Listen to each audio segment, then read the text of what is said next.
Okay, comrades, you're welcome to this meeting of Workers' International Network.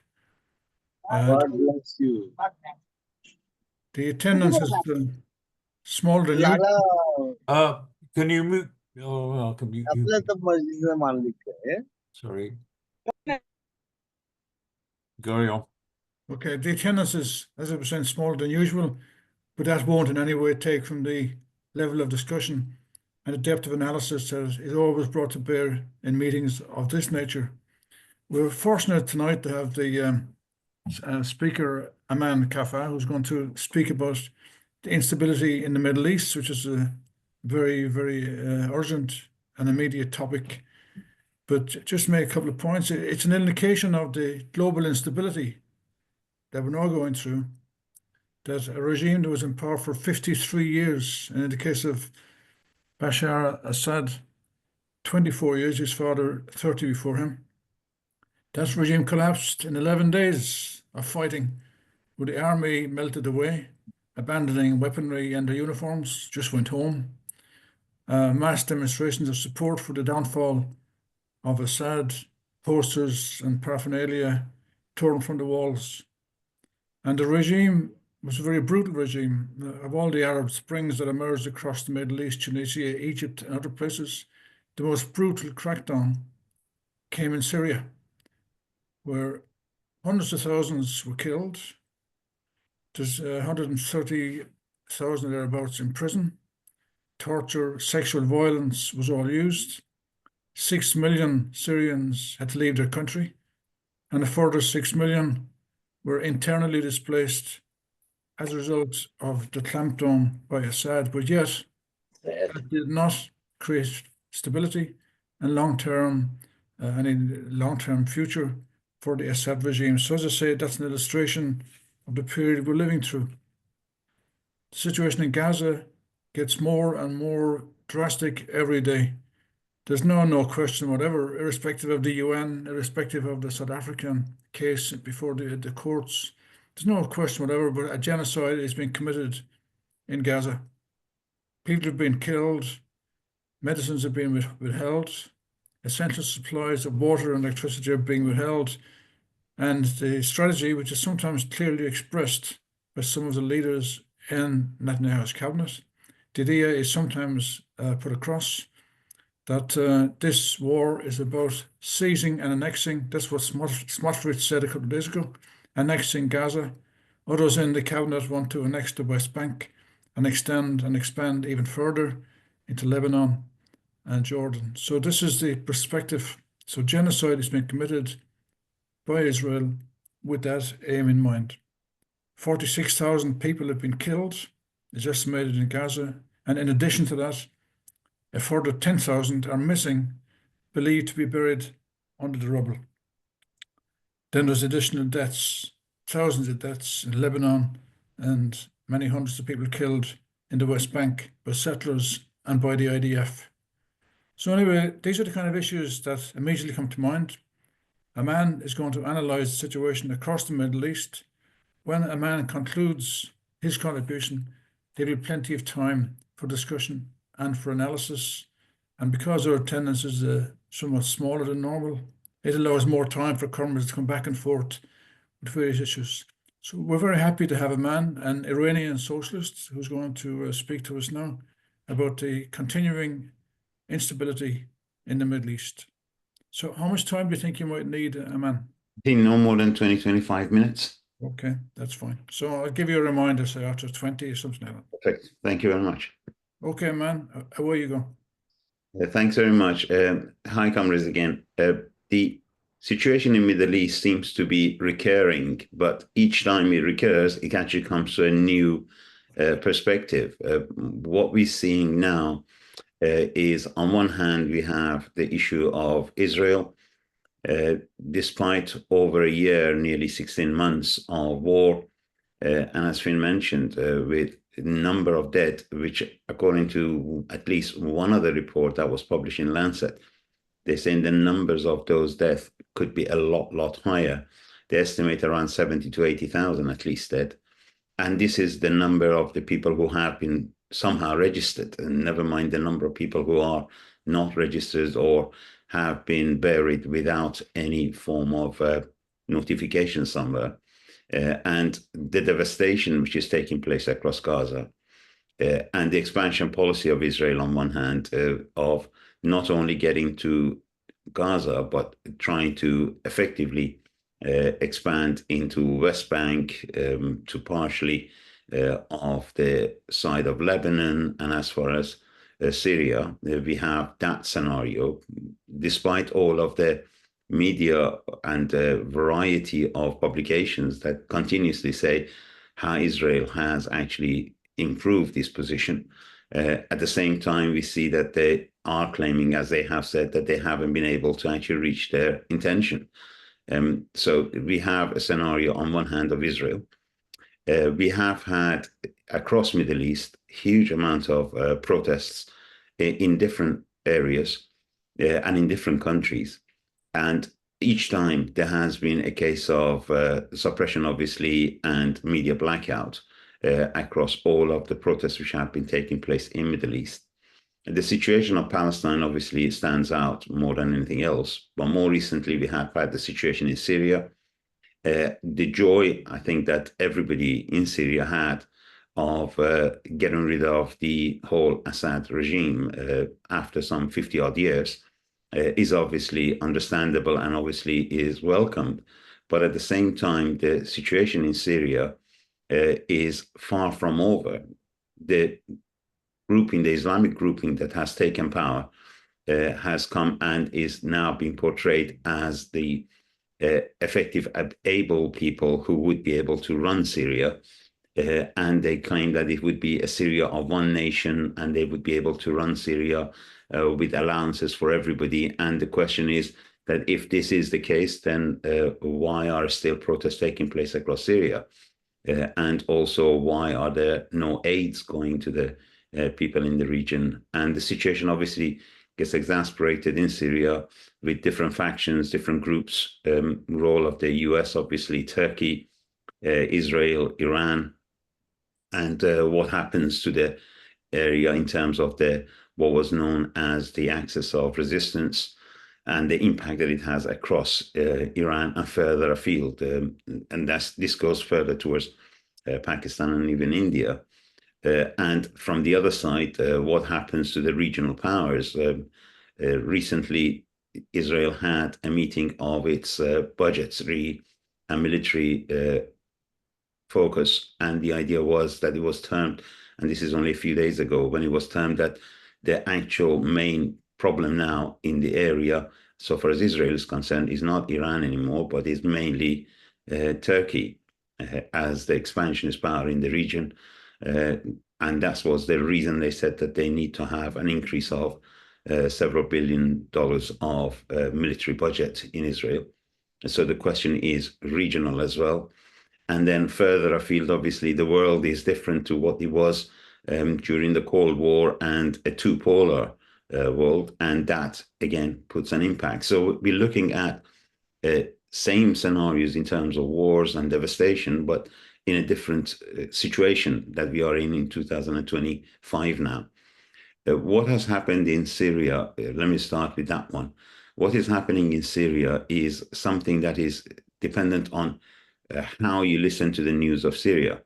The general thing that we heard was a sudden, unexpected takeover and a fall of the Assad regime, and the people of Syria have won. The situation could be far further from that. In fact, the role of the Assad regime was in question, and it was nothing that could continue.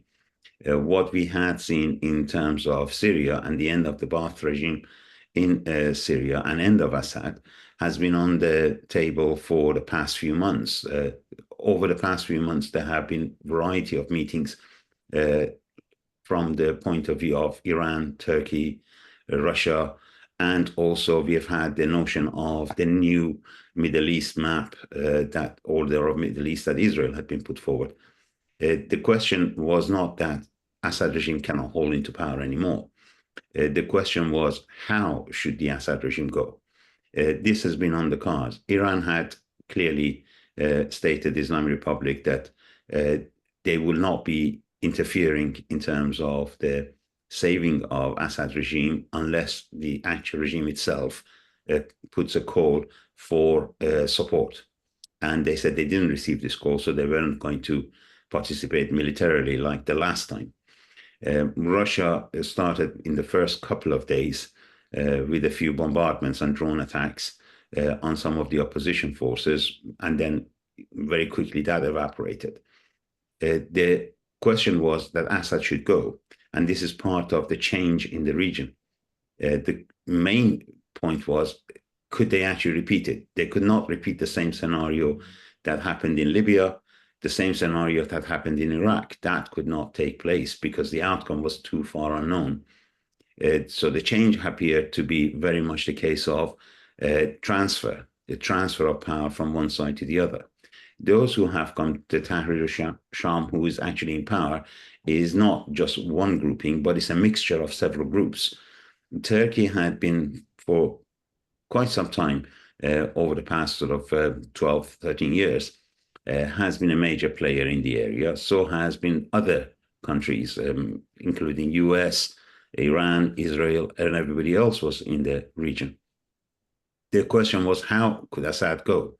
One of the options was that the Assad should be moved out of Syria, and the whole status of the system, the army, the state leadership, etc., should remain intact. And this is what has actually happened. So part of the army effectively decided to not intervene, of the Syrian army.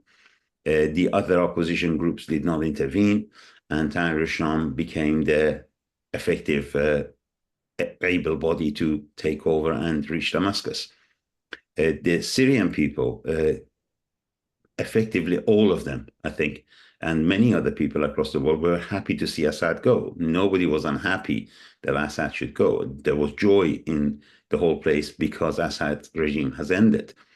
But the question was that, or the real thing was, that the departure of Assad did not mean freedom for the people of Syria. The situations are still open.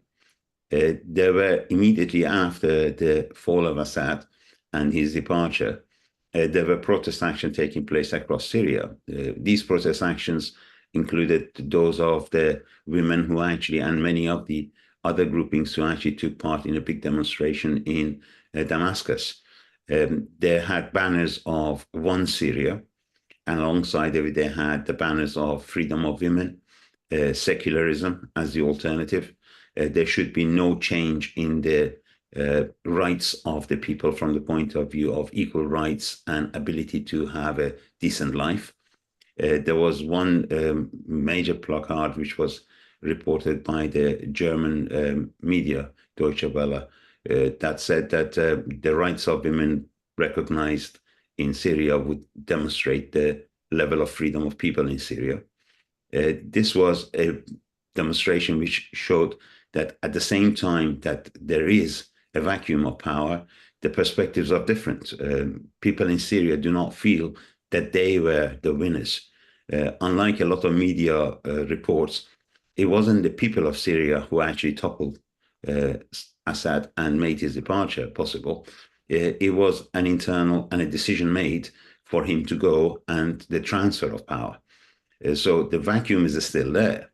The forces that have come to power now, the idea behind it is that can they actually reach agreement? And the agreement is supposed to be reached regionally through the mediations of talks with other Arab countries and obviously Turkey on one hand, and also acceptance of it by the West. Italy has been one of those countries that has had an embassy in Syria and has been one of the parties that has been trying to get the sanctions lifted and recognition of the government immediately.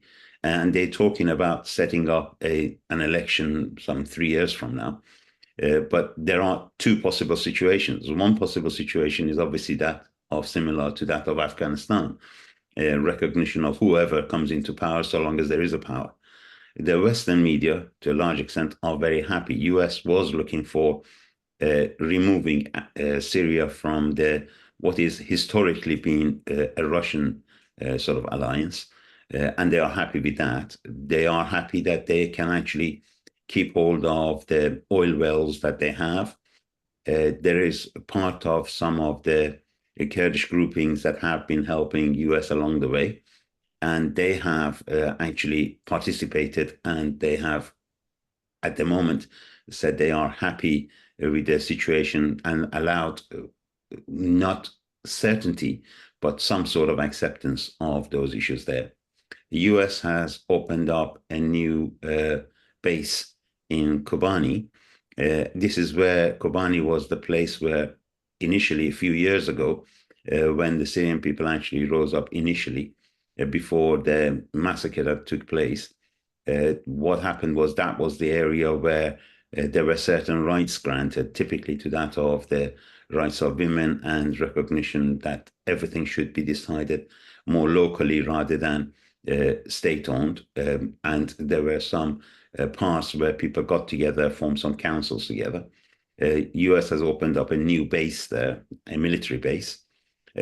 This group of the Kurdish, this is a Kurdish party, and this Kurdish party is a faction effectively or partly connected to the PKK, which is a Kurdish group in Turkey.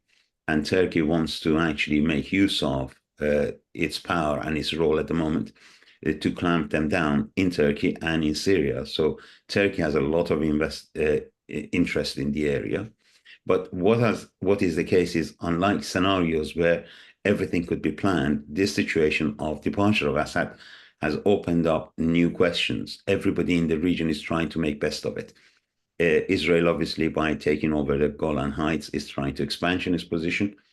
At the same time, Russia is still negotiating of finding out ways of retaining some of its military bases there.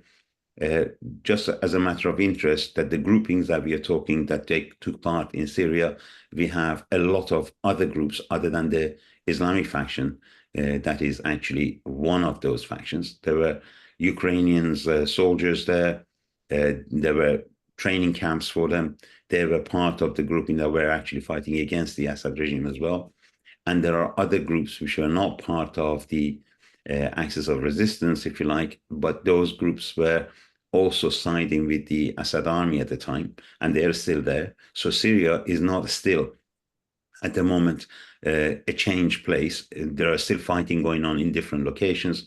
And when you look at the map of Syria, depending on who has a power where, there are gangs and variety of armed groups in the region as well. We're talking about not just one or two, but a lot of factions. Part of them were called under the Syrian Liberation Army, which is literally, or Freedom Army, which is literally partly broken down. One faction of it has come to power. The other faction hasn't. So there are still in fighting there. And the situation is still open.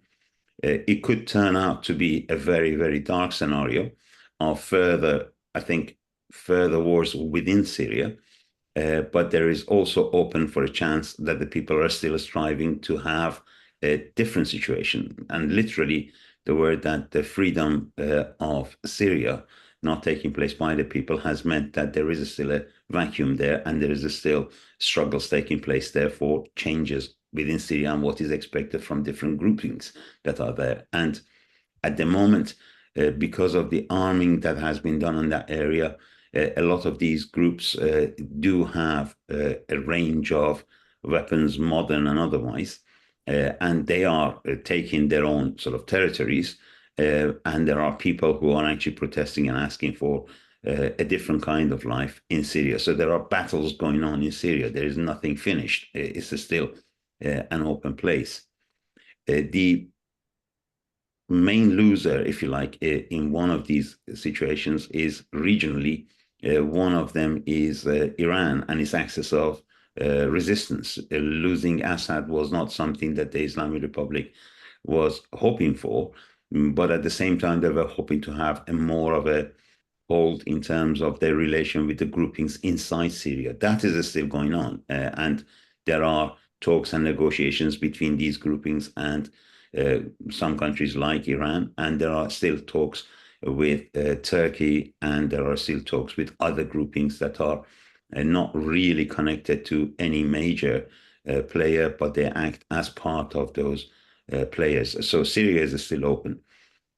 Situation in Lebanon is just as bad in terms of the bombardments that Israel has been carrying it out. That has been still going on. Recent reports are talking about hundreds of drone attacks in Lebanon. This is post the ceasefire and the acceptance of Israel of a buffer zone. There is no doubt that insofar as armed group like Hezbollah is concerned, or that of Hamas, they have suffered over the past 15 months or so. That is definite. But in terms of the situation in the countries, neither of these forces have disappeared, and they are not expected to disappear because they were just representing part of the protest which was taking place, and they were trying to effectively run the bandwagon under their own name.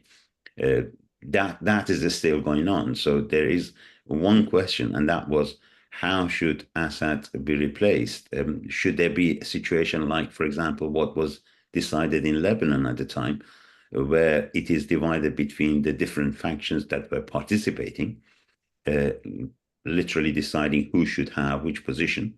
Or should it be the same as what it was in Iraq, where it was decided that, for example, president should be from the Kurdish side, whereas the others should be in the prime minister position, and identifying a pattern like that? And neither of them has worked in the situation of Syria at the moment. Countries in the region, namely Jordan, Saudi Arabia, none of them have accepted that condition. And they're not sure what is going to happen because there is no certainty about the future. There's still negotiations between these groups, but down below, the protests are continuing in different countries in this region. At the same time, we have the situation with Iran. Iran is different from one perspective to this, and that is that the idea of a breakdown or a fall in terms of Assad's regime has definitely had an impact and damaged the axis of resistance. But the situation in Iran is different, because in Iran you have a movement that actually is different from the movement that we have in the rest of the Middle East. In the rest of the Middle East, there are a variety of protest movements, whereas in Iran, you have a protest movement that actually wants to claim the power. And that is hugely different. This is a scenario where some of the demands that are being put forward at the moment by the leadership in Syria, by Tahrir al-Sham, these groups are actually giving promises that everybody knows, at least in Iran, are false. So the Islamic Republic does feel the pinch and has been using this. And to show its position, it has been trying to gather up recently as a big demonstration to say we are all in support of the Islamic Republic, whereas the society is actually acting otherwise. So in that country, there is a difference, and that is the presence of that movement that is actually acting completely against the Islamic Republic. And the difference is that they just don't want the Islamic Republic to go. But the major issue for them is that they have got demands that they want in place, like, for example, a complete end to any form of restriction of the expression, to an end to any form of execution, complete equality for men and women, the right to have a decent life, and a variety of range of rights that they demand, which puts pressure on the Islamic Republic, that even though it feels weaker and is trying to enforce its position by continuation of previous tools, like, for example, increasing executions, increasing imprisonments, but the protests have not died down. The number of protests in Iran have not only not reduced, but have increased, despite the attempts of the Islamic Republic to strengthen its position. So we have a different situation in Iran. There is also one other thing, and that is we're seeing a change across the region in terms of new forces and the working class to a large extent. and variety of organizations in the region are coming together. Just about a couple of months ago, a new front was created. This was under the name of the Workers in Support of or in defense of the people of Palestine. And that included a variety of countries from Egypt, from Tunisia, from Lebanon, from Palestine, from Iran, from Iraq, from Kurdistan, and these all came together and they called for defense of the Palestinian people, and they wanted to have a complete end of the military occupation in Gaza and the West Bank, the recognition of the right of Palestinians, a complete withdrawal of all of the militarist actions in the region, and immediate aid to be provided for the Palestinian people. And we are talking about some of the major unions. These are unions of petrochemicals in Palestine, oil workers in Iraq, another organization of oil workers union in Iraq, variety, as I said, groups and unions from Tunisia, Egypt, Morocco, and they all came together and they actually formed a new front. So there is movement on that side, which is opposing the present scenario, and that is that the change in the situation of the Middle East is not something that can only be achieved through what the international, if you like, organizations in terms of states are trying to provide, but there is an alternative there, and this has been growing. So there has been that change in terms of the whole area. What's more, we're seeing is that the position that initially was occupied by some of the groups like Hamas, like Hezbollah, etc., and their people's opposition to the rule of these groups are also new scenarios which we're seeing in the region. So there is that major change. What is literally happening now is one thing. On one hand, there is a huge protest movement against Israel and its situation that is actually created in Gaza and West Bank. There is a huge protest against the current states in the Gulf and lack of rights of people. And the connection between them is, I think, the new thing that we're seeing in the region, which wasn't there some 5-10 years ago, even, never mind, even a decade ago. So, Aman, I'm sorry to interrupt you, but you've been talking for around 20 minutes. So if you could. Sure. So I tried to sum up. No, so it's okay. Just continue, but just wanted to remind you. Sure. So what we're seeing is in a multipolar world at the moment, we're seeing the policies which were carried out before are still there. The thing which has changed, as I said, is the working class and the organizations and the protests which are taking place across Middle East. This is new. This is different from before.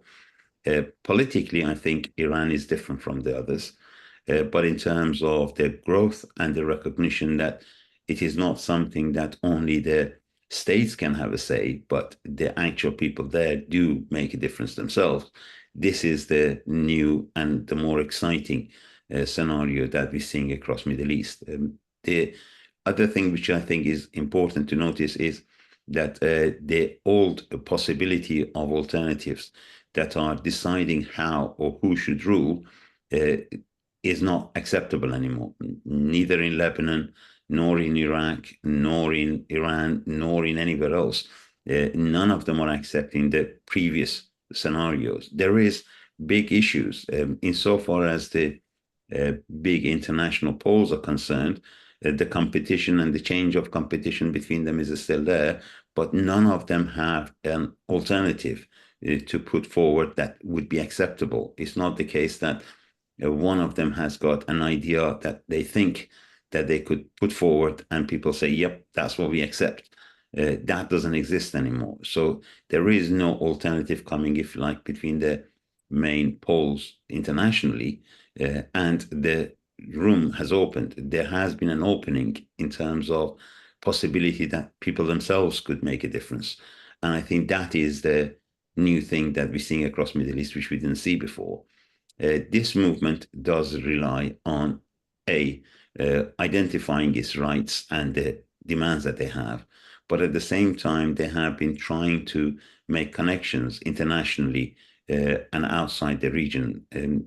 Turkey, Iran, Israel, Saudi Arabia are still trying to work out how to deal with this movement, and they haven't been able to crush it down. And I think this is a major difference. It's not the case that anybody who stands against Israel is not accepted. The idea is what are the rights and what are the expectations, and this is literally the new thing which we're seeing across Middle East, and none of them have an answer. There are very good positive signs. I think the idea of workers getting together from a variety of unions, etc., that they have, or any other groupings that they have, to say that we are having ourselves an alternative, let's say in terms of the defense of Palestine, I think is a major change.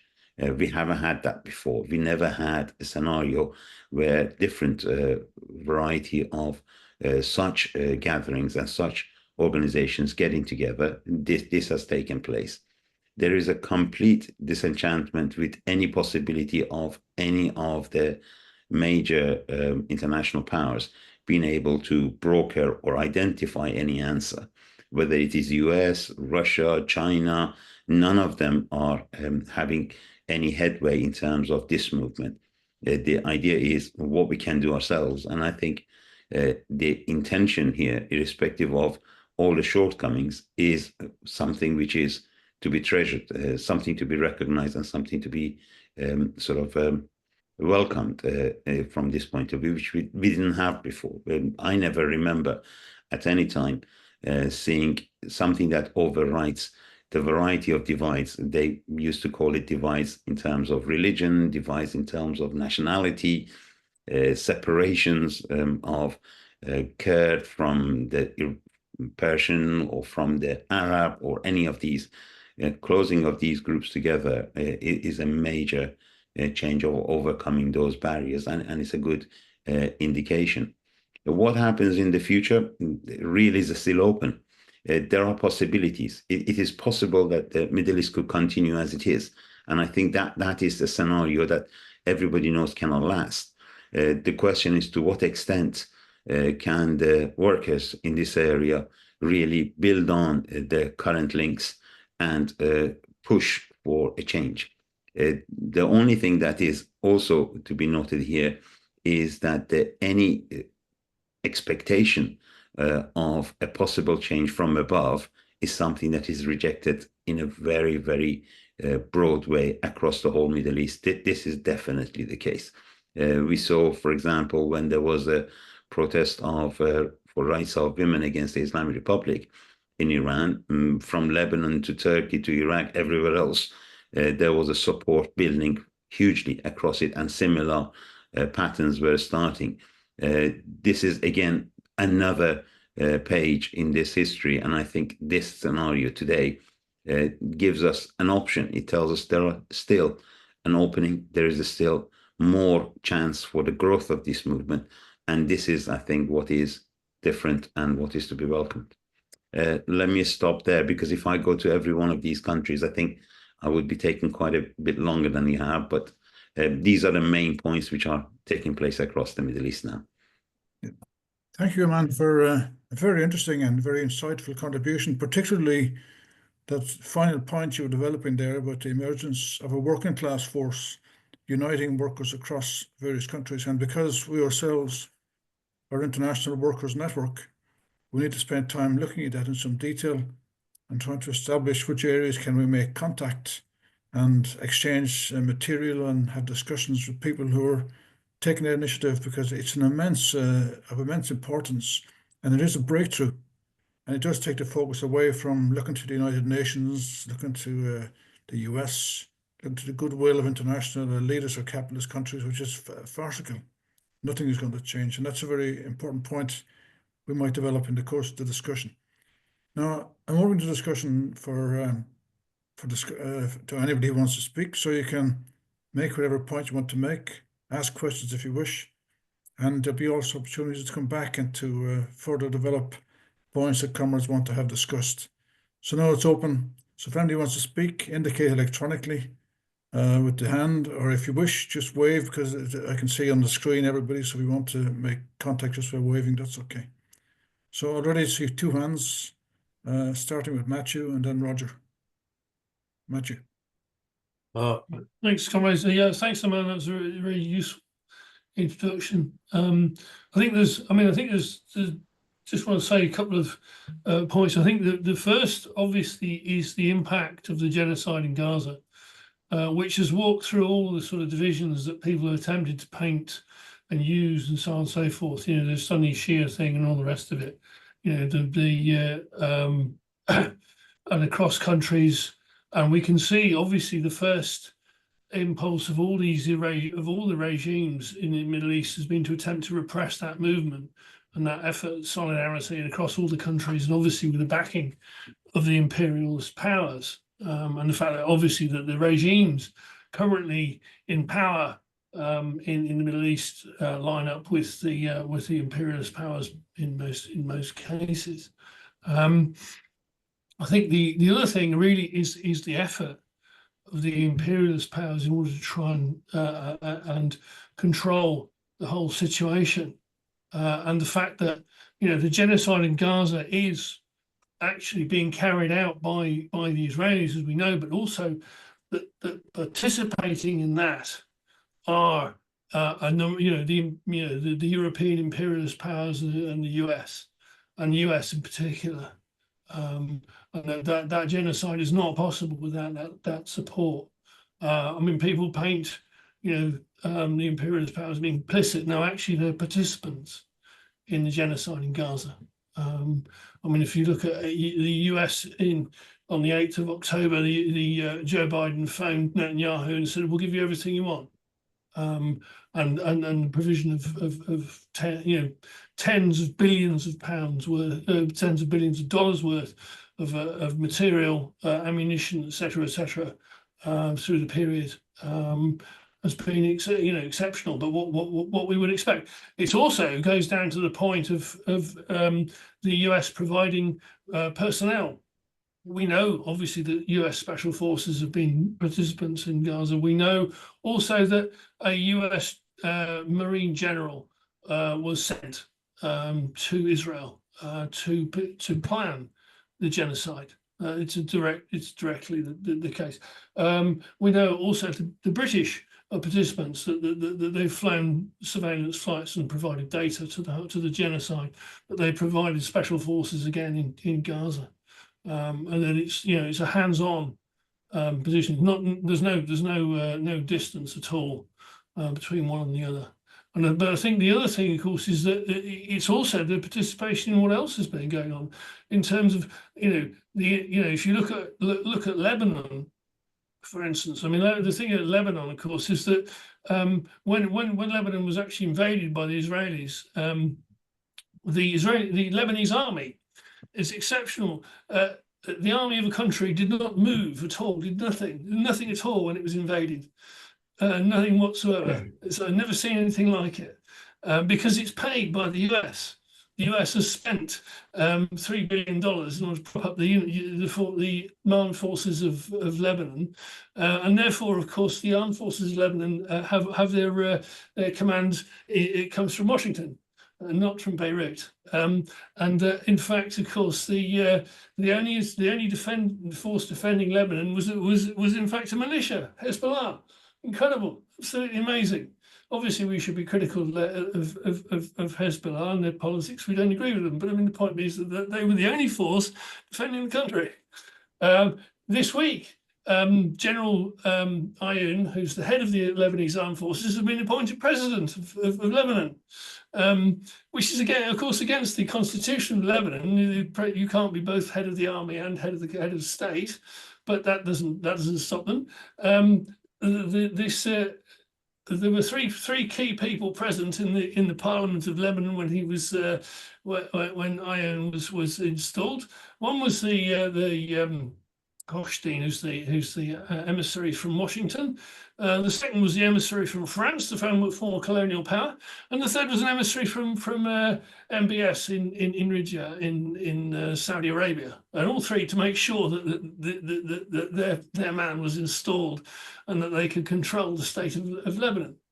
The same, obviously, in Syria. You know, and the point of Syria, of course, is it's occupied by a series of now occupied by a series of powers. I mean, the Turks are occupying a set across the northern strip and their border. HTS, the current rulers of Damascus, although of course the writ of Damascus does not run throughout much of Syria. You know, it is effectively a proxy for the Turks and of course the Americans. Despite, of course, that al-Jolani, of course, is a former deputy head of ISIS and a head of the Al-Qaeda faction in Syria, which allegedly still, of course, has a $10 million bounty on his head should anybody seek to hand him in, although it seems a bit unlikely. So, I mean, obviously, the other thing, of course, is Syria is full of US bases. You have the secret base at Al Tanf, which is on the southern border. You have across the border from that, you have Tower 22, which is a base in Jordan, American base in Jordan, which has been kept secret from the population, although it is publicly acknowledged by the Americans. You have the Americans also, of course, in the Kurdish area of Syria, along, of course, with assistance from the British, running another section of Syria.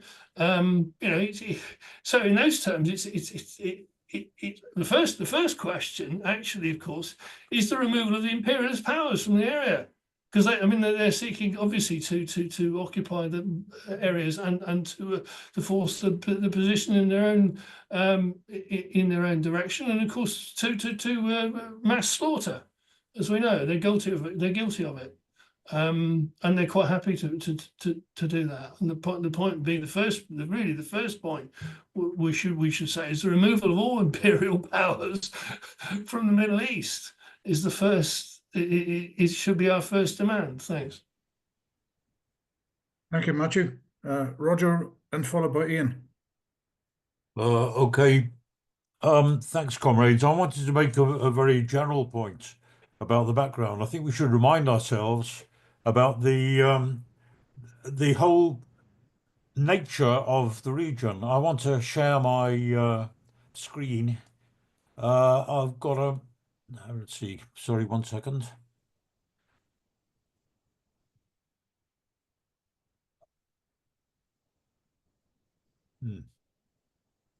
Right, I've got a map of the region here. Oh, that's not a map of the region that I was looking for. Sorry, there's something gone wrong here. Right, can comrades see that? Hello?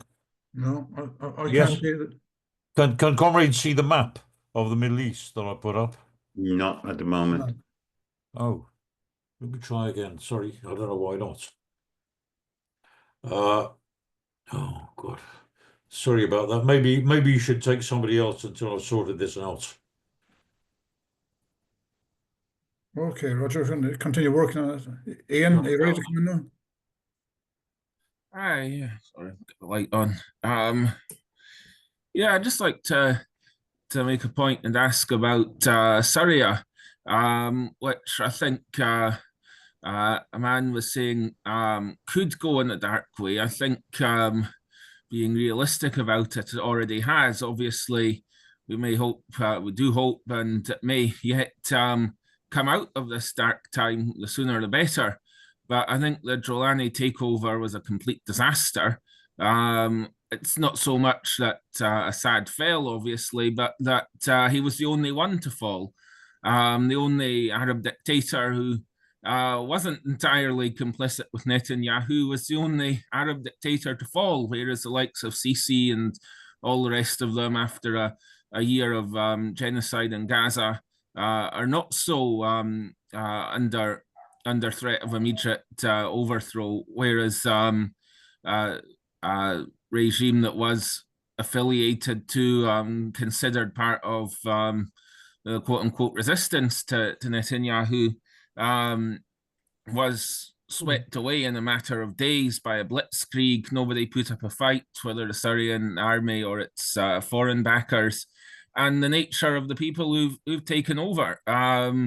As Matthew said, the former deputy head of Al-Qaeda and ISIS in Syria is now the new dictator of Syria. And although he's trying to be moderate, I think that moderation more applies to not standing up to Israel, even as Israel occupies 3 times the size of the Gaza Strip on top of the Golan Heights. I think the mayor of Damascus openly said that normalization and the peace deal with Israel was one of the priorities. Jelani's, or his prime minister, said it's not a priority to resist being invaded by Israel. And meanwhile, I think the less moderate side, the more red meat for the base side, and the base includes a lot of foreign fighters now occupying Syria as well in the HTS militia, will be attacks on minorities. We all saw the Christmas tree going up in flames, and Christians, Alawites, Shias, more secular-minded Sunnis, all being persecuted. And the role of both liberalism and Islamism, which ironically are usually at each other's throats in other circumstances, but both of these tendencies, because they're obsessed with Assad, who's now a past tense issue in any case, making excuses for this guy Jelani and his regime. People even in Gaza celebrating Syria's free, and certainly people in the Palestine movement, Palestine youth movement in the West celebrating, but celebrating a huge strategic victory for Netanyahu. So after all the unity and effective analysis and consciousness raising in the movement over the last year, this issue of Syria that was super divisive coming back in the way it did really set a lot of that back, I think, as well. And I think there's nothing positive about the new regime in Syria. I hope it goes soon. But I think that the first step is just to raise that consciousness of that, because a lot of people have a lot of illusions. And one last point, while there's this real Islamic fundamentalist crackdown in Syria, there's a new wave of Islamophobia in the West, as we saw with some of the attacks, some of them, I think, not by Muslims. The guy in Germany, he had an Arabic name, but was an ex-Muslim pro-Netanyahu atheist who drove his car into the Christmas market. And I think one of the guys in America was actually a white guy. And the other one was a convert to Islam, but American-born, despite Trump going on about immigration in response. But there's been, just in the last few months with these various terror attacks, a new wave of war on terror, Islamophobia in the West, stoked by some of the same people who want us to celebrate that Al-Qaeda's taken over Syria, which presumably isn't a help for any kind of opposition to terrorism. So it's really quite extraordinary, this carnival of reaction on both sides of that religious divide that's getting stoked. And I think the illusions of some people in the anti-imperialist movement, certainly some Muslims in Jelani, is a problem. And I think also this Islamophobia, which we should really be cutting through by saying that is being driven largely by the same security services and governments and the rest that were all for the likes of Jelani, against the legitimate interests of the Western people not to have a terrorist group take over a government. It's a very grim situation. And I think it set the Palestine movement back as well. I just wonder what the perspectives are for overcoming it, beyond making those sober arguments against people who might see it some more kind of liberation because of the dictatorial nature of the previous regime, or because they have religious or liberal affiliations to it. Because as Matthew said as well, what's happened in Lebanon is very negative. The head of the army didn't put up a fight. It's been installed as the president, and yeah, it's all. It seems currently a strategic win for Netanyahu, but I think in terms of the global outrage that he's stirred up against the genocide, I think there's still a lot of pressure that can be put and in the longer run. But yeah, the way the last year ended was pretty terrible. I just wonder what other comrades think about that. Roger, thank you, Ian. Roger, do you want to come in now? Yes, I'm sorry. I thought I'd mastered the technology of getting of sharing a screen, but I've got to admit defeat about that. So what I'll do is, if comrades can try to remember or can check later, if you look at the map of the entire region, you don't need to even know anything of the history. You don't even to follow the news or anything to know that there is something very, very strange going on, because it's simply carved out with straight lines, which means that the people who drew the borders are obviously not people from the region. It takes no account of either geography or the ethnic nature or anything of the history or anything else. If you compare the map of that entire region, stretching from the Western Sahara in the west to Iran, you could say, in the east, then that whole thing, it's simply carved up with straight lines, which obviously means that they were carved up by imperialism. They were carved up by people who had not only had no knowledge of the local terrain and the local culture, but had in no way cared about the local terrain or the culture. It was simply deals between imperialist powers. It was, of course, the map was drawn by the British and French imperialists at actually more than 100 years ago, at the end of the First World War, the so-called Sykes-Picot Agreement. Now, as a result of that, you can see naturally that whereas you could say that there was a single Arab nation before, of course not including Iran, but for most of the region, an Arab nation, that now we can see that in fact it's absolutely bristling, it's absolutely bubbling with ethnic tensions, ethnic rivalries, and civil wars. And let's look at that map and look at those some of the countries involved. Libya, where there's no state now. It's completely dissolved after the downfall of the Gaddafi regime is dissolved into just private armies simply struggling over different territories. Sudan, where you have, of course, a raging civil war and years of instability before that, and also that the country itself split in two not so long ago with the creation of South Sudan. Ethiopia, which already had the secession of Eritrea, and you've also got bristling again with ethnic conflicts and wars and civil wars at the present time. Yemen, which is again is completely submerged into a absolutely horrific civil war. Iraq, where we saw that after the invasion by American imperialism, we see that it created an ethnic conflict which really had lain dormant before. Lebanon, of course, where you had years of civil war and the peculiar results of that Matthew has just outlined. Syria now, where again, was it 12, 13 years of civil war, and the likelihood that Syria now is, well, we're going to be discussing Syria.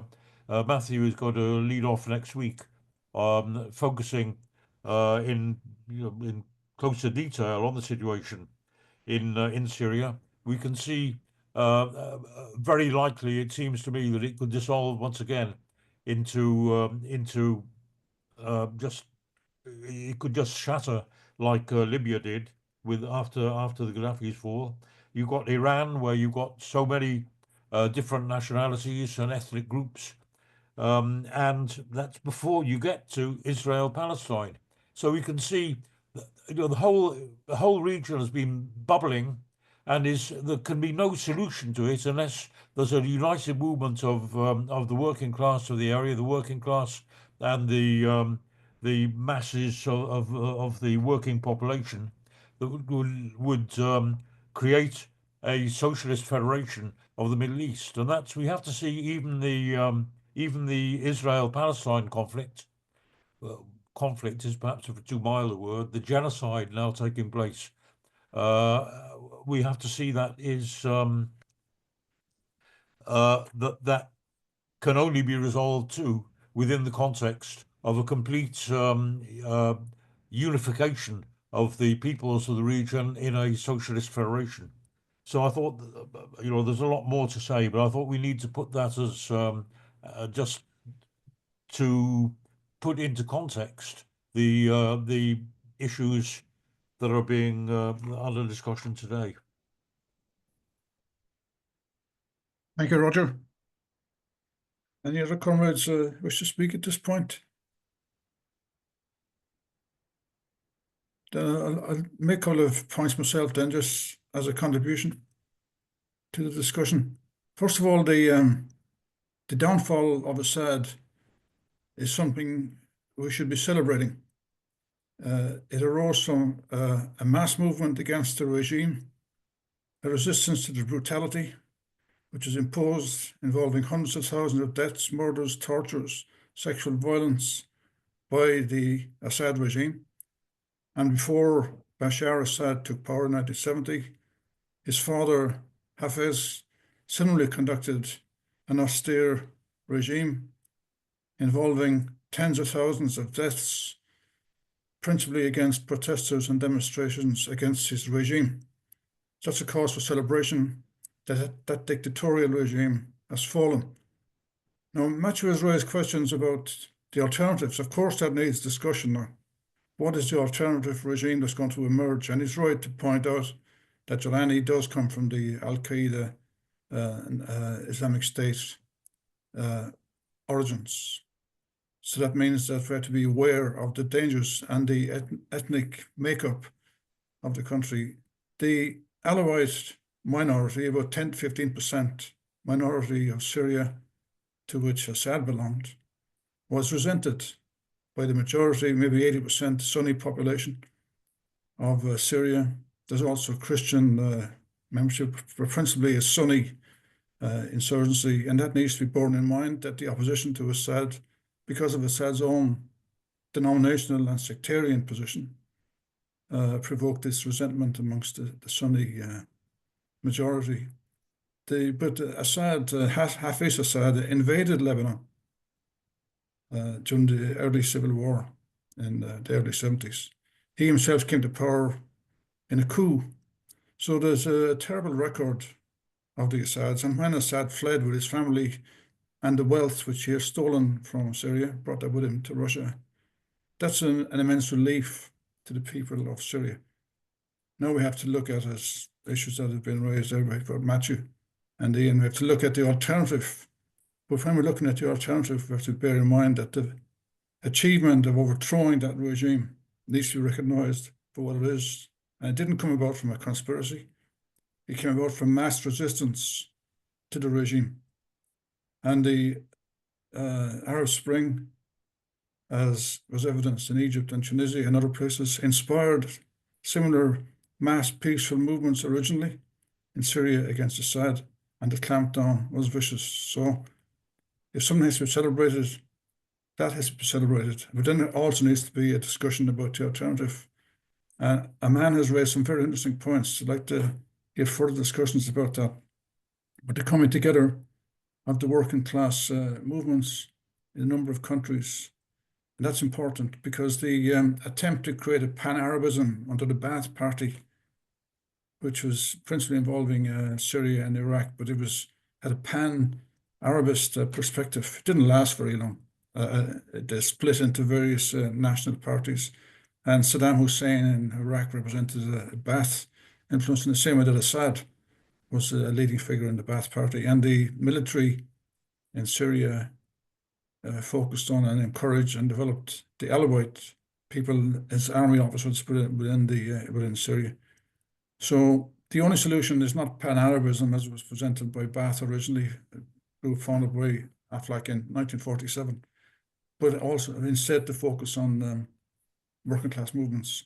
And just one last point, developing the issue that Roger raised about the emergence of various countries in the Middle East. The Sykes-Picot Pact of 1916 carved up the Middle East, and it was done by the French and the British. Now, the French got Syria and the Lebanon, and by the way, Lebanon was hived off what was known as Greater Syria. Lebanon was taken away from that because it had a Christian majority, and that Christian majority there was a group called the Phalangists in Lebanon, as you're aware of, and conducted a massacre in Lebanon in 1982 of the Palestinian refugee camps in Lebanon, the Sabra and Shatila camps. And as a result of that massacre, Sharon was deposed as Minister for Defense.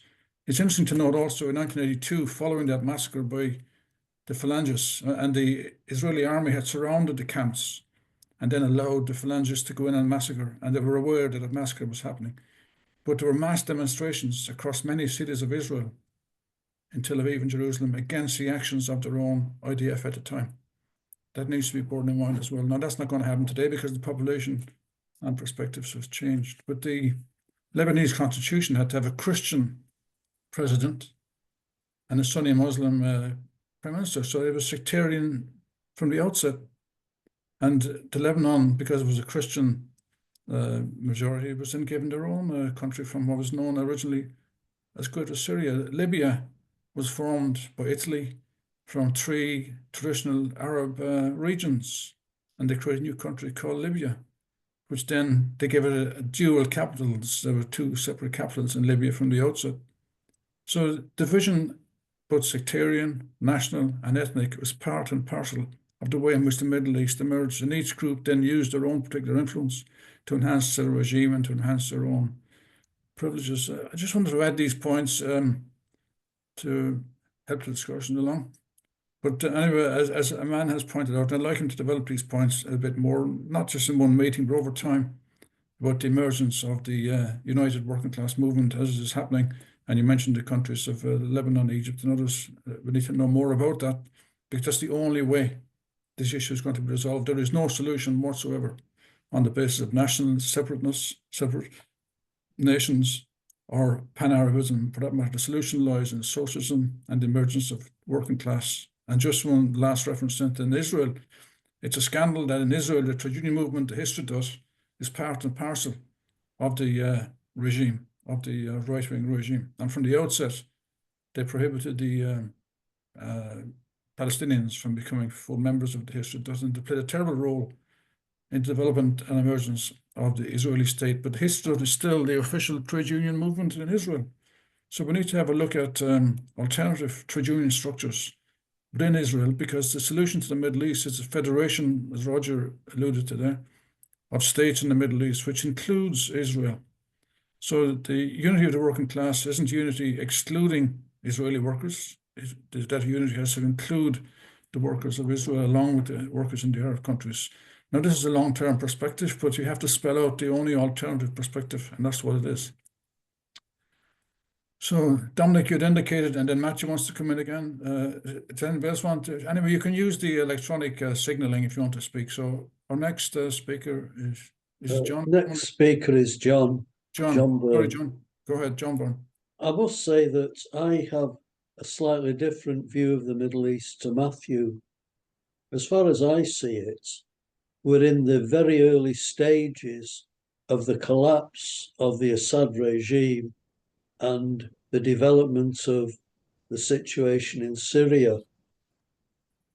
The impression I get is that the vast majority of Syrian people want unity and are almost falling over backwards to prevent sectarianism developing. That's the impression I get. The idea that somehow Netanyahu is the winner in this situation is, if you like, not exactly right. Netanyahu on the surface is the winner. He has virtually tried to destroy Lebanon. He's taken over a large chunk of the south. He's violated, as far as I can see, the ceasefire agreement that existed. That when Israel went into Lebanon, they tried to destroy as much as they could in the Bekaa Valley, which was a Hezbollah stronghold, and in South Lebanon, which was a much more mixed community, having Christian and Shia areas. It wasn't, if you like the Bekaa Valley, a sort of, Shia stronghold. And Israel, with its continued slaughter in what do you call it, in Gaza, is doing itself, in my opinion, in the long term, no favors. The complete blackout of news in Britain is an absolute disgrace. You know, the BBC used to have news items on what was happening in Palestine. That seems to have totally dried up. Sky News, which on my television I can't get now, said very little about what was happening in Palestine, and I presume is saying even less now. The situation is one that Israel has now become and is marching around like some Hitler in the Middle East, as though, there is no tomorrow, that it can do exactly what it wants. It can bomb. I believe there's been over 500 bombing raids in Syria, the excuse being that they are destroying potential bases that could be used against Israel. There are bombings in Lebanon. And the one thing I think that the people in Syria want, and that is that they do not want another Libya.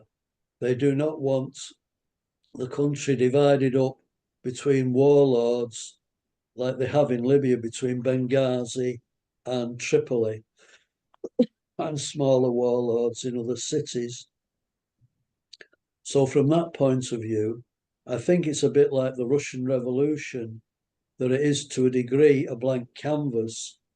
But I think people, and I think one of the things is that people in Syria are part of a huge diaspora. They know what's going on. Despite the fact that Turkey claims to have the interests of Syria at heart, Turkey for the last couple of years, there's been a fairly xenophobic campaign going on against Syrian refugees. So from that point of view, I think a lot of Syrians, on the one hand, want to go back, but they do not want to go back to a cauldron of sectarian and political fighting. And when I say fighting, I mean with guns. They want to go back to a unified country that respects all. They've seen what's happened in Afghanistan with the Taliban, so they do not want, if you like, some Islamic or Islamist setup. And I would say myself, I would perhaps use a certain amount of caution as to how Islamist the present regime in Syria is, because I think that a lot of people are totally opposed to it. And again, Israel is sticking its nose into Syria. It had an agreement that it controlled the Golan Heights, and there was a buffer zone between the Golan Heights and what the previous regime in Syria controlled. But Israel is pressing forward to control that buffer zone. And from what little reporting we do get, which is largely through Al Jazeera, is we're getting the situation where Israel is trying to, have incursions into Syria to do a land grab. And I think what the settlerite elements of the Zionist movement in Israel is wanting is a partial takeover of South Lebanon, a huge increase and expansion into the Golan Heights, is trying desperately to get some sort of a deal with Jordan and Egypt to take the Palestinian people off its hands, which both Jordan and Egypt at the present time are totally opposed to, because they do not want to have a seething, if you like, mass of people who at the moment may be cowed by the Israelis, but in the future will be seething with resentment at what has happened and the fact that the West has not lifted a bloody finger to help them. And the Arab states, I mean, Saudi Arabia and the Gulf Arabs, who are overflowing with bloody wealth at the moment, trying to become a huge tourist destination, have said absolutely nothing and done absolutely nothing.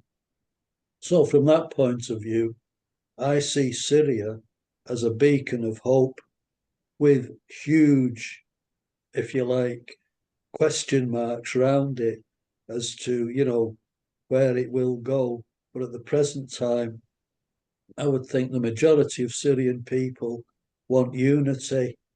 They want to see justice done. They want to see people brought to account for what Assad did, because Assad didn't do it all by himself. He had a huge network, carrying out the brutal and bestial, treatment of his own people. I'll leave it at that, comrades. Thanks so very much, John. Very useful contribution. Matthew, back to you again. Yeah, I think there's a few things. I think, first of all, we should remember that, of course, the reason why we know of the Sykes-Picot Agreement was because it was published by the Bolsheviks. The Bolsheviks said that they would publish all the secret treaties they had in the archive as soon as they came to power, and they did so. And one of them was Sykes-Picot. Otherwise, it was secret. So that Lenin is still with us.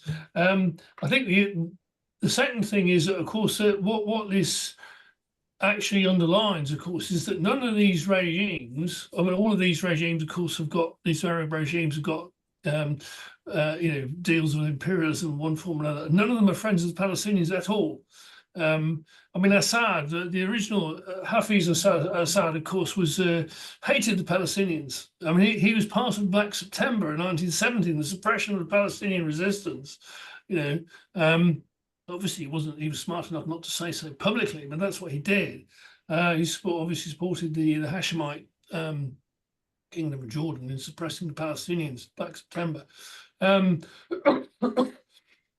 in those terms, that position has continued. The problem for Jordan, of course, is that 60% of the population of Jordan is Palestinian. So in those terms, they really are sitting on a powder keg in terms of, how do they actually, and they've been running desperate forms of suppression in order to try and hold back that movement in solidarity with their own people. If you look, the thing is, Syria is not unified. It's not been unified, since the original uprising in 2012. It's now in about 4 or 5 bits. There's no RIT that runs from Damascus across to anywhere much in Syria. So in those terms, in de facto, it's in different bits controlled by different people. Effectively, it's not in the same position as Libya, but it's not far off in those terms. And obviously, the one lot of people who, of course, have suffered the most from Sykes-Picot and got least with the Kurds, and now at the moment, of course, they control, together with their alliance with the US, a chunk of Syria. Although of course the Turks don't like that idea, so you could possibly see some the Turks actually attempting more suppression of the Kurds, which could actually run again another conflict with the US. So in those terms, it's going to get rather crazy. I mean, in terms also of Egypt, obviously there was one they had to allow one demonstration in November 2023 to support the Palestinians, and of course that then threatened obviously to blow the lid off in those times, and they clamped down again and arrested a whole lot of people, threw even more people in jail. I mean, there are tens of thousands of political prisoners in Egyptian jails as the regime attempts to maintain control. And I mean, this, of course, as you say, the notion of expelling the Palestinians from Gaza into Egypt. You've already got a position in which, essentially the Israelis have torn up the 1977 treaty, because the peace treaty in 1977 specifies that what's called the Philadelphia corridor, which runs along the border between Gaza and Egypt, on the Gaza side, is a demilitarized zone, and guess who's occupying it? In their usual arrogant fashion. So effectively, they've shredded that peace treaty, and it's an act of war against Egypt. I think the other thing the other point also that comes out from this is that the legend of the IDF as this great force, certainly on the ground, has been totally destroyed. If you look at the action of the resistance in Gaza, they've been extremely successful in taking on the IDF, and also, of course, it's exposed the IDF's own discipline and doctrines as being terrible, appalling, and basically that it's an organisation which is good for killing civilians, but not actually for fighting. Again, also that was revealed again in southern Lebanon. Matthew, Obviously, it's Lebanon Matthew, sorry, itself. Matthew, I'm sorry to interrupt you. I'm sorry. I mean, the points you're making are important, but we're kind of approaching the latter part. Okay, yeah, all right, it's fine. But Yeah. no, continue. No, finish the points you're making, and then Yeah, well, exactly. This is the point. The advantage that the Israelis actually have in military terms is their air force. On ground terms, I mean, this is what's been revealed as the IDF is appalling. And of course, I mean, the actual disintegration of both of Israeli society itself, economically, socially, the fact that numbers of people are leaving Israel, which leaves the whole thing in everything up in the air now. Okay, thank you. Okay, thanks, Matthew. Eric, you had indicated.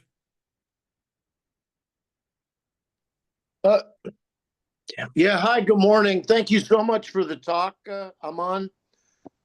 Just very, very briefly, I want to point out that, I mean, I'll be going to a Democratic Socialists of America meeting later on today, which is still fairly well attended. And one of the most important focuses of interest with young activists, the left, and I'm very much the old man there in my 50s, is Palestine. And unfortunately, and this discussion, it kind of points the way, in my mind, exactly to this. It's so important to understand these nuances and a lot of the history. But for us here in the United States, and I think it's very much the same in Britain, it may be a bit different, but from these Western imperialist countries, is our talking points should be simple. We don't want our governments involved. Full stop. It's really easy. It's a little bit complicated by maybe the one bright spot in American imperial policy has been supporting the Kurds in general, and indirectly at least, the Rojava Collective, where we have some young people here, when I say young, I mean in their 20s, that actually volunteered and went and fought in these Kurdish militias and are back, not unlike volunteers to Spain in the 1930s. It's interesting to meet them. And of course, they have a lot of cachet, and they're taken much more seriously than a lot of the other young activists, for obvious reasons. They put their lives at risk. But that's the role I try to play, and as far as anybody to listen to me, the young people, is I just try to keep them on point. You talk things, free Palestine. What does that mean? The way it's often framed is very easily twisted into something that sounds, or at least is presented in the right-wing media, as anti-Semitic. So, I mean, if you're going to go there, yeah, go all the way there, as some of you have. We want to think about a regional, pan-religious, pan-ethnic socialist federation. But before we go there, you know, much more significantly, is we just want our government to not be mucking around and supporting all this killing and these terrible regimes. We understand the complexities that, you know, the U.S. had dealings with Assad, in spite of, on the face of it, being enemies. The U.S. government sent detainees to be tortured in Syria. I mean, you know, anyway, I just wanted to make that simple point. I think so often, you know, you go to these demonstrations, you listen to the speakers, and they go so far into the nuance that they actually end up making some very bad talking points. So insofar as any of us have any influence over the younger activists, I think we ought to argue for simple messaging. Just pull out of the imperial project. Don't be involved. Don't send troops. Don't fund. That's it. And that's the thing, right? You know, working class people that are already attracted to left-wing ideas can get that. You can have that dialogue with people that aren't already on the left. Anyway, that's all I wanted to say. Thank you again for the lead off, and I'm looking forward to hearing your sum up. Thanks again. Thank you, Eric. Valid points there in relation to the intervention in America. No. I don't see any more hands up. So actually, I'd throw in a piece of information, not a contribution. The Irish Central Bank, which is an agent of the government, is the conduit for Israeli war bonds across the European Union. That job was held by the UK until Brexit. And then the Israeli Development Authority paid Ireland and the Irish Central Bank to sell, or not to sell, but to authorize and to be the agent for what are described in Israel as war bonds. So the Irish government, through the central bank, even though it's not directly funding the Israeli government, is raising money for the Israeli government in the form of war bonds. And that's creating a lot of opposition, a lot of unease in Ireland. There's been several demonstrations. I've spoken at a couple of rallies myself against this issue of the Irish Central Bank. So because we're an international organization, Ireland was selected by the Development Corporation of Israel to do the bonds, which says a lot about the so-called anti-Israel stance of the Irish government. But if Comrades wish to raise that internationally, it's an important point. Nobody should be an agent for Israeli war bonds.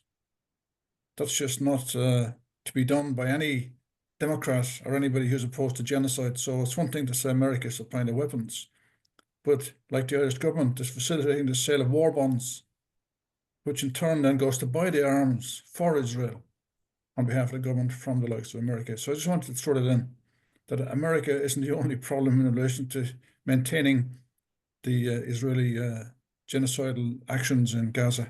The Irish government, by funding the Israeli government, or by helping to fund the Israeli government, is also complicit in that genocidal operation in Gaza. So if other comrades wish to speak, they're free to do so. Otherwise, we'll come back to Aman. And there's lots of stuff came up in the discussion that you'll wish to comment on. Okay, Aman, you can take off the points as you choose. Sure, thank you very much. No, some very good and very interesting points. I think there is one thing which is clear, and that is the fall of Assad regime is celebrated. But the problem is that the fall of Assad regime is not a victory for the people from the point of view of their action. That's definitely the case. Number two, I think it's too early to say who's the winner. I don't think that scenario exists at the moment. There is no winner and loser as such. Some have gained, some have lost. But I think the world at the moment is trying to see how do they deal with it. Everybody's trying their end. Israel, as were mentioned by Roger and other comrades as well, Israel is trying to land grab. That's what Israel is doing. Iran is trying to connect to other groups. Saudi Arabia, Jordan, etc., are trying to see how it works, but their ranks is very, very fragile. There is nothing settled there. The current Islamic party who has come to power in Syria is being given a picture of a government. It isn't. It isn't a government. It is a sect, which is a gang. Now, they trying to portray this as a government that is trying to actually work, but it's not all in one hand. First of all, you have all of the Wahhabis, which is like Saudi Arabia. They're very much not happy with the whole scenario. Two, you have got the Muslim Brotherhood, who is not very happy. In Egypt, for example, and Sisi, etc., are standing against. Three, is not very much towards the situation that the Islamic Republic would have liked, because they're not of the same bandwagon. Fourth, the actual regional other parties in the area, like Turkey, is not happy with it. It's just trying to actually get this most sort of access and advantage points. What I'm saying is their side is very shattered as well. It's not as if the other side has won. At the moment, everybody, any one of these states is trying to maximize their main points. What I was trying to say was, okay, what other players are in the area?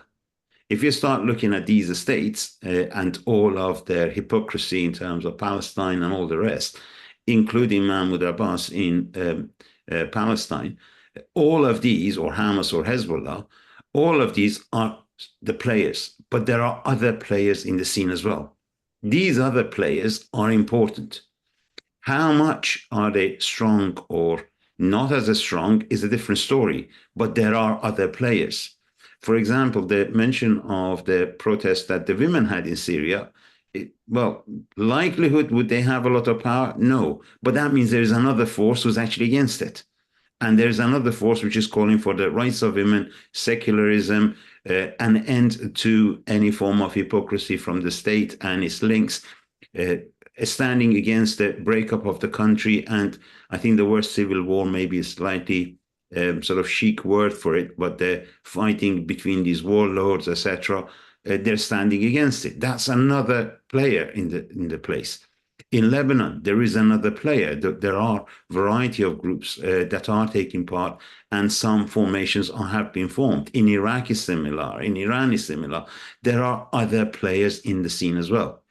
The question is, if any one of us was in power, if we had a socialist republic or whatever in any country, what do we say to the state in Syria? The same thing that we said to the state in or the Taliban in Afghanistan. We don't recognize it. This is not the representative of people. This is not the outcome of the protests that followed the Arab Spring and protests in Syria. This is not the state. We don't recognize it. Number two, what do we want?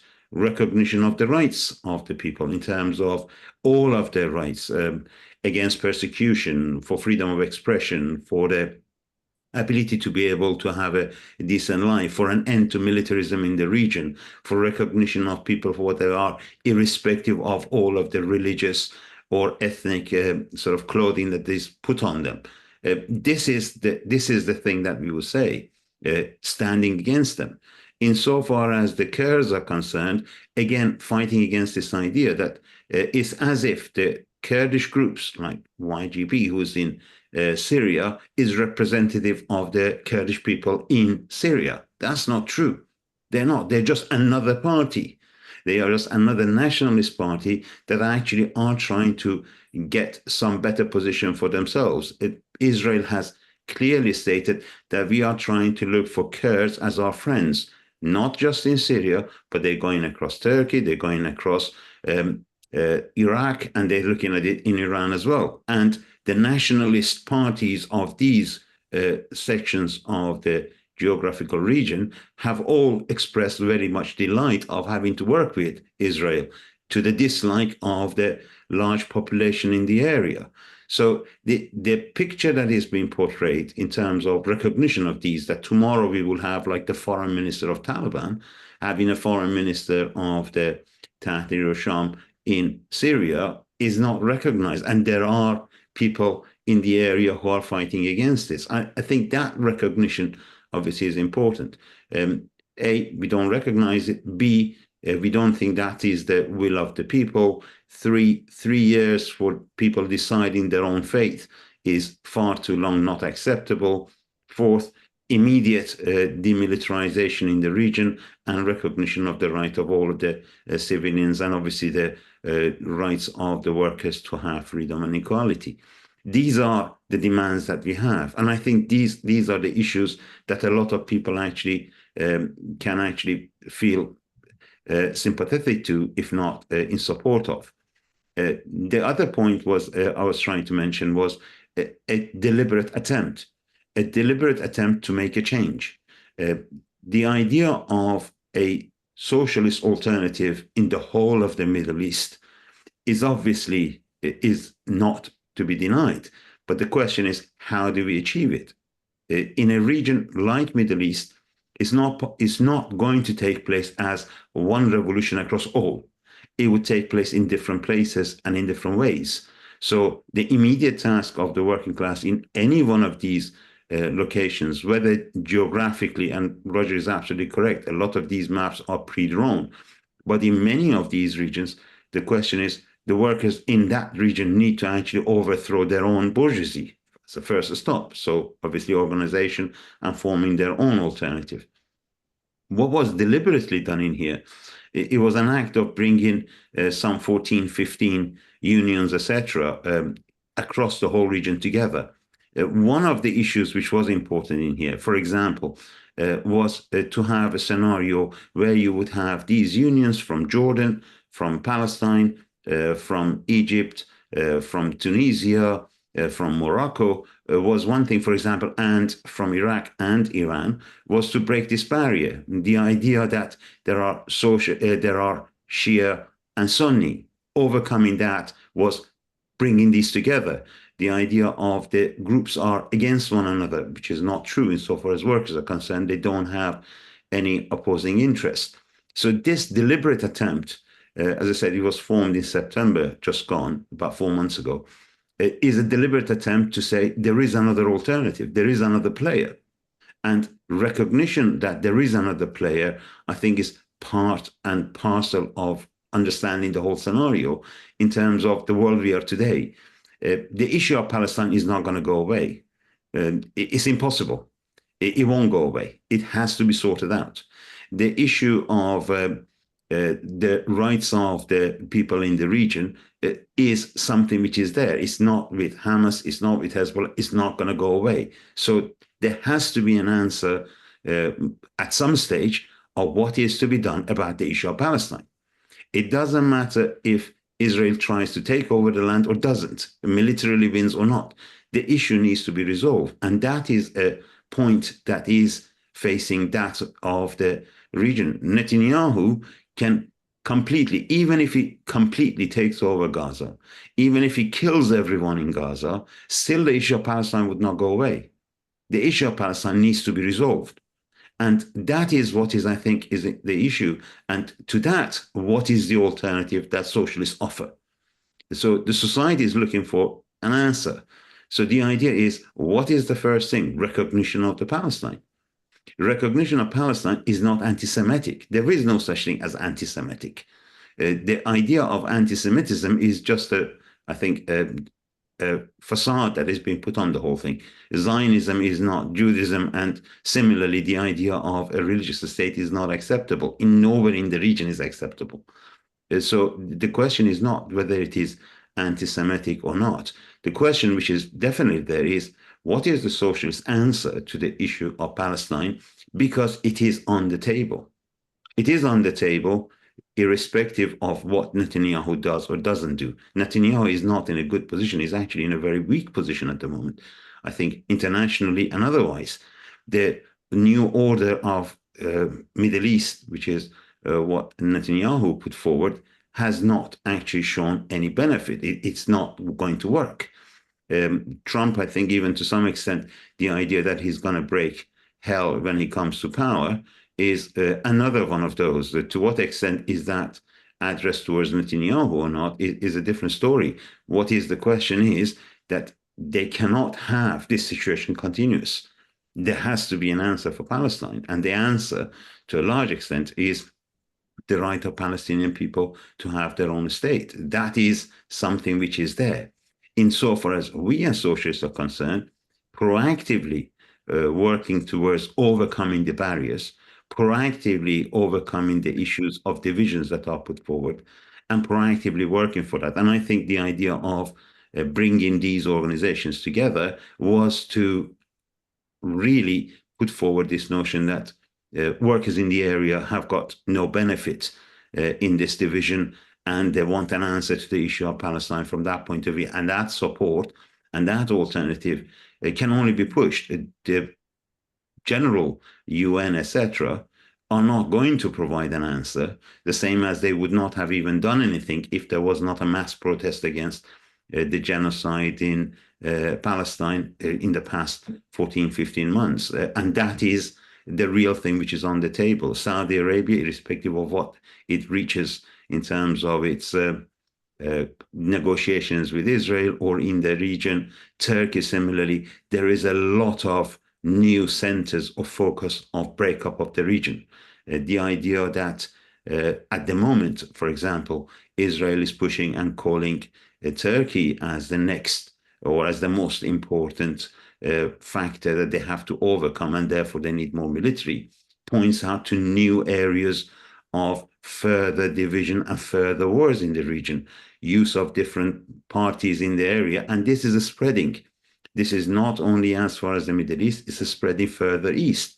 The idea of Baluchis between Iran and Pakistan, for example, is another one, with India being involved on the other side and China's role in there. So this region is not going to have an immediate answer. This region seems to be heading towards more and more turmoil and more wars. And the alternative of the working class is obviously an end to this. And the first step in that is an end to complete militarization in the region, an end to the current scenario of putting the issue of Palestine under the carpet, the idea of war being the only answer. There is an alternative, and these participants are really playing a role. To what extent they are able to overcome it, obviously, is something to be seen. It is still a future. There is nothing determined and preset. That is still open. I think what we would see is a further and further changes in the region in terms of the players. The thing which is different this time, I think to a large extent, is other players from other sides, not the states, not the ethnic groups, not the individual religious parties. They are coming to take a role. And I think that is the new thing which is happening, and that is the bit which needs support and obviously recognition. If you would like, I can put in the chat the link for the new grouping as well, should anybody like to see it later. Thank you. Let's stop there.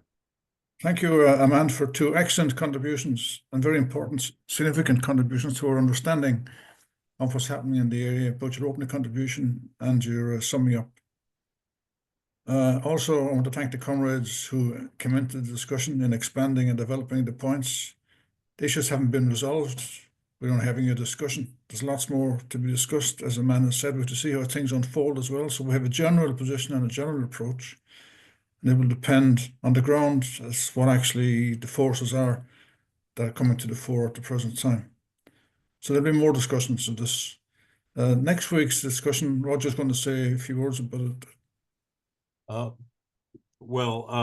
Today's discussion naturally focused largely on Syria, and there's a lot more to be studied and to be discussed about it. And as I indicated already, the next meeting will be specifically on Syria, and Matthew will be leading off. So I hope everybody will come. Aman, I hope that you'll participate again, because you have obviously a valuable insight. And I look forward to seeing you all again. Thanks, comrades. Thank you, Roger. So thanks, comrades, for your attendance. Thank you again for your contributions. And we'll continue the discussion next week, same time, same place. Thank you. Okay, comrades. Okay. Bye. Have a nice evening.